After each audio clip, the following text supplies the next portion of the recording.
Le petit caporal de Jan Zoletz. Sous-marin nucléaire d'attaque Emeraude, Méditerranée occidentale, août 2019. Quel fils de pute! Il est où, nom de Dieu? Le capitaine de frégate, Yves Le Pétrec, reste calme en apparence, mais il peine à contenir sa colère et jure entre ses dents. Un tic nerveux fait trembler sa joue de façon désordonnée, ce dont l'équipage pourrait s'amuser si la situation actuelle n'était pas aussi tendue. La lumière rouge qui baigne le sous-marin donne à son visage l'apparence d'un démon japonais, ressemblance accentuée par d'épais sourcils noirs et des cheveux coupés en brosse.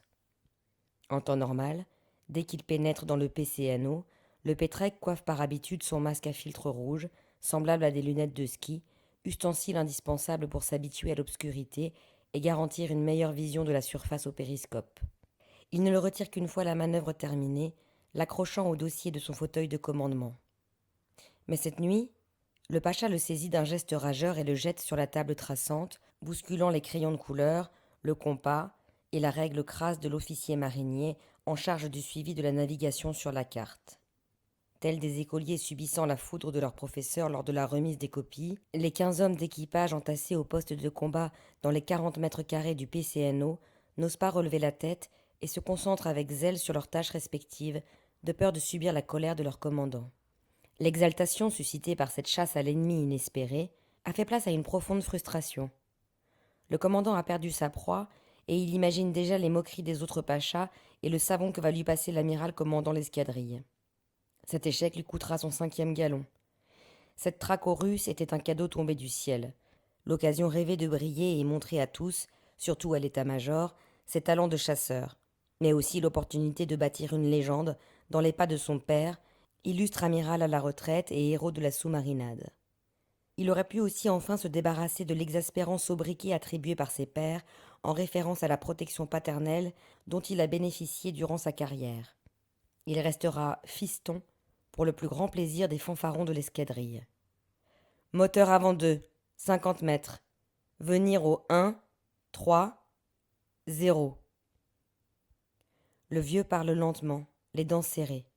L'ordre est répété mécaniquement par l'officier de quart, puis par le quartier-maître assis à la barre du sous-marin. Les 3000 tonnes d'acier du SNA se meuvent lentement et au bout de 5 minutes, le sous-marin atteint sa nouvelle immersion et son nouveau cap. Le barreur rend compte de l'exécution des ordres à l'officier de quart qui accuse réception par un « bien » prononcé prudemment par crainte de rompre le silence de mort qui s'est installé dans le poste de commandement. L'atmosphère du local est étouffante, semblable à celle d'un western spaghetti où se mêlent sueur et tension. À ceci près que le duel n'a pas eu lieu et le Pétrec se sent ridicule et humilié sous le regard qu'il imagine moqueur de son équipage. Le commandant se repasse le film des événements. Des renseignements de la DRM ont fait état de la présence d'un sous-marin russe à l'approche du détroit de Gibraltar et un premier bâtiment de guerre français a réussi à capter sa signature audio. Le SNA de Le Pétrec a été dépêché en urgence sur place. La signature acoustique du russe a été retrouvée et confirmée par l'oreille d'or du bord, permettant au sous-marin français de pister l'intrus pendant plus d'1 heure. Et puis plus rien. Le russe s'est volatilisé dans les profondeurs de la mer, comme par enchantement. Les Américains, qui avaient été associés à l'opération, attendent toujours, en embuscade au large de la Sardaigne, le signal des Français.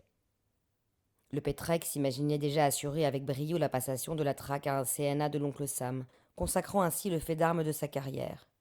Mais tout a lamentablement foiré, et il se retrouve seul face à cet échec. C'était Le Petit Caporal de Jan Zoletz, lu par Pauline Ziadé.